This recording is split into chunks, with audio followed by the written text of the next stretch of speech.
ঢাকা টাঙ্গাইল যমুনা সেতু মহাসড়কের জয়দেবপুর থেকে এলেঙ্গা পর্যন্ত 4 লেনের সুবিধা মিললেও ভোগান্তি কাটেনি এলেঙ্গা থেকে সেতু পর্যন্ত 13.5 কিলোমিটার অংশে। কাজে ধীরগতির কারণে আসন্ন ঈদে উত্তর ও দক্ষিণবঙ্গের 24 জেলার যাত্রীদের পড়তে হতে পারে তীব্র যানজটে। টাঙ্গাইল থেকে আব্দুল্লাহ আল নোমানের প্রতিবেদন, জানাচ্ছেন মুস্তফা কামাল তোহা। রাজধানীর সাথে উত্তরবঙ্গের যোগাযোগের একমাত্র মাধ্যম ঢাকা টাঙ্গাইল যমুনা সেতু মহাসড়ক। জয়দেবপুর থেকে এলেঙ্গা পর্যন্ত 4 লেনের কাজ শেষ হওয়ায় স্বস্তি মিললেও দুশ্চিন্তা বাড়াচ্ছে এলেঙ্গা থেকে যমুনা সেতু পর্যন্ত 13.5 কিলোমিটার সড়ক।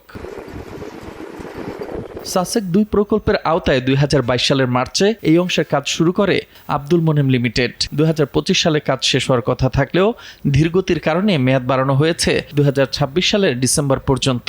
তবে 4 বছরের কাজের অগ্রগতি মাত্র 50%। ঈদ যাত্রায় তো মনে করেন দিন ফুরিয়ে যায়। এবারও কিছু ফ্লাইওভারের কাজ কাম এখনো কমপ্লিট হয় নাই। এলেঙ্গায় ফ্লাইওভারের কাজ চলমান থাকায় সংকুচিত হয়ে পড়েছে সড়ক। বাইপেলে ওভারব্রিজের কাজের কারণে জামটা একটু বেশি হচ্ছে। এলেঙ্গা থেকে জ্যামে থাকি বেশি। তো মোটামুটি 10 বছর ধরে কাজ চলতেছে। এখন এলেঙ্গা বাস স্ট্যান্ডের মাঝখানে ফ্লাইওভার চলার কারণে আরো জাম বাজে। তবে ঠিকাদারি প্রতিষ্ঠান বলছে ঈদ যাত্রা সচল রাখতে বিশেষ ব্যবস্থা নেওয়া হয়েছে। এদিকে টোল প্লাজায় জটলা এড়াতে প্রস্তুতি নিয়েছে যমুনা সেতু সাইট অফিস। বাড়ানো হচ্ছে বুথের সংখ্যা।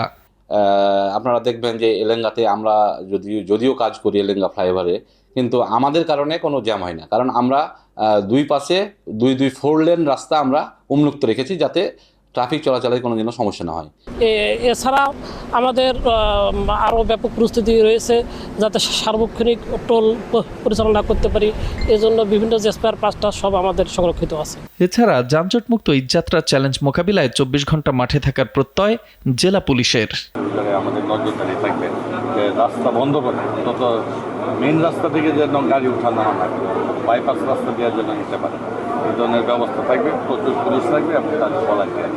উত্তরবঙ্গের অন্যতম প্রবেশদ্বারে ঈদযাত্রা হবে শান্তিময়, এমনটাই প্রত্যাশা ঘরমুখ মানুষের। মুস্তফা কামাল তোহা, নাগরিক।